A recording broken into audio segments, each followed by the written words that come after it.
So those of you that know your way around a map might be thinking that Bhutan doesn't have beaches, and you would be correct. That was in Cambodia in January, which was like 4 months ago. I left New Zealand in December and I flew to Vietnam and I met up with friends.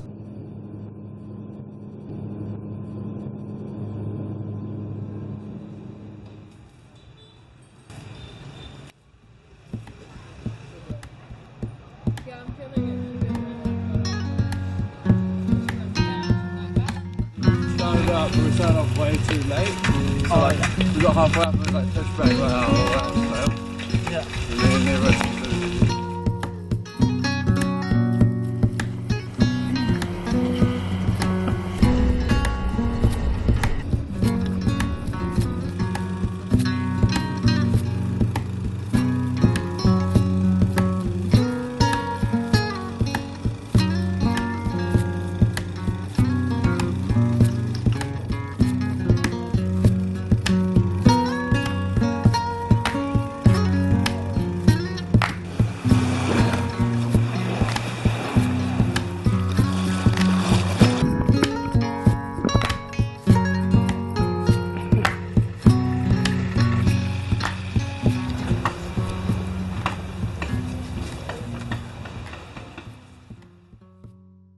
After hanging out on the island for a while, we went north to Angkor Wat.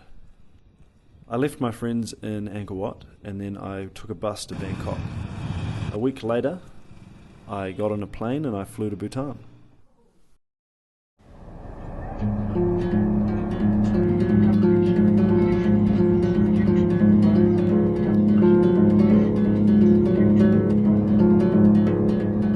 Ladies and gentlemen, as we have now commenced our descent, we will shortly be preparing the cabin for arrival.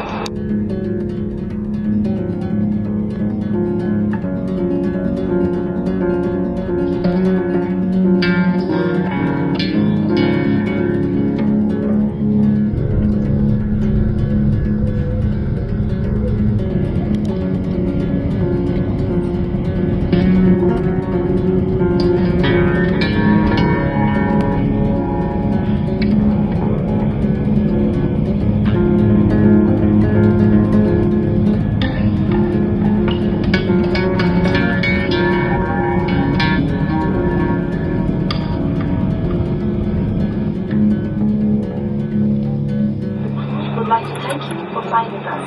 We hope you enjoyed the flight and look forward to seeing you on board again. Once again, welcome and enjoy your stay in Bhutan. So I arrived in Thimphu at the end of January. Thimphu is the capital city of Bhutan. Apparently it's the only capital city in the entire world without a set of traffic lights. Bhutan is a tiny country in the Himalayas with Tibet to the north and India to the south. This is Bhutan's flag, and there are dragons everywhere in Bhutan, as well as penises, which you can see drawn on the sides of houses to ward off evil spirits. With the world's two biggest countries to the north and to the south, Bhutan only has a population of 750,000. It's quite strange that it's managed to stay independent. After a short war with the British in the 19th century, Bhutan aligned with them in the regional geopolitics between Tibet and China and Russia. Bhutan wasn't properly united until the beginning of the 20th century, under the first king. When the British Empire dissolved, Bhutan aligned itself with the newly independent India and remains aligned to India today. Even though it became a democracy in 2008, the kings remain omnipresent throughout Bhutan.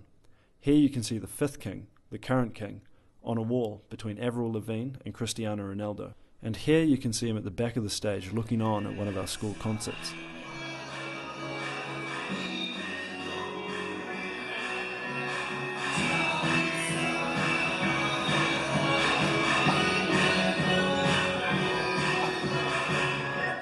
Bhutan is still really undeveloped.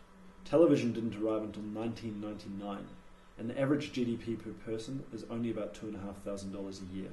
In order to stop a flood of foreign tourists, Bhutan has deliberately closed itself off.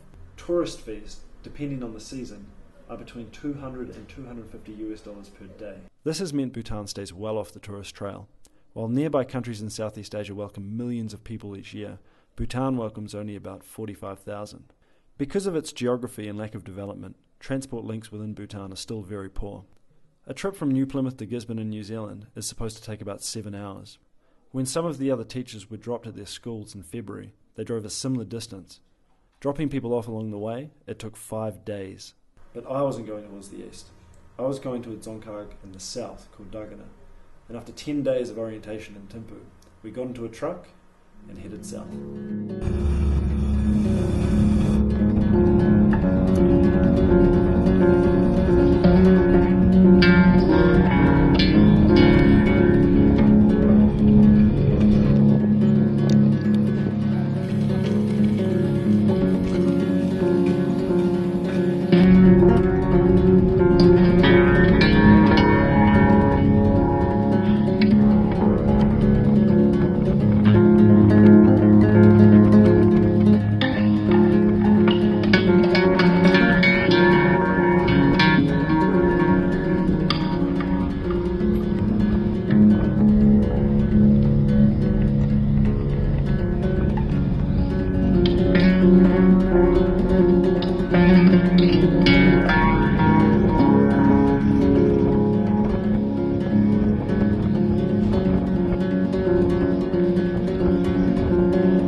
And so that is how I came to be here in a town called Drujeygang in rural Bhutan, which you can see just outside my window.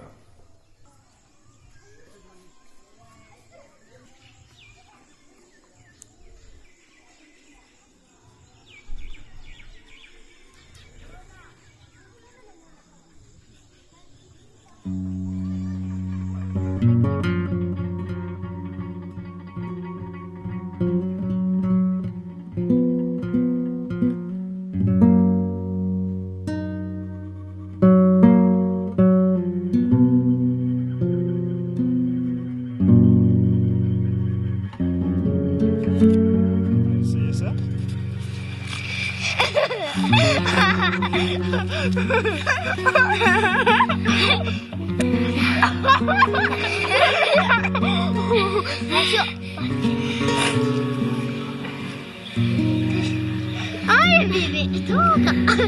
Ana student, na pena mo. We're doing it like that.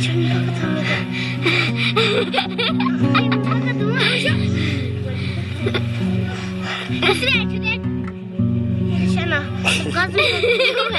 Kamu gazu. Wala tuh Israel.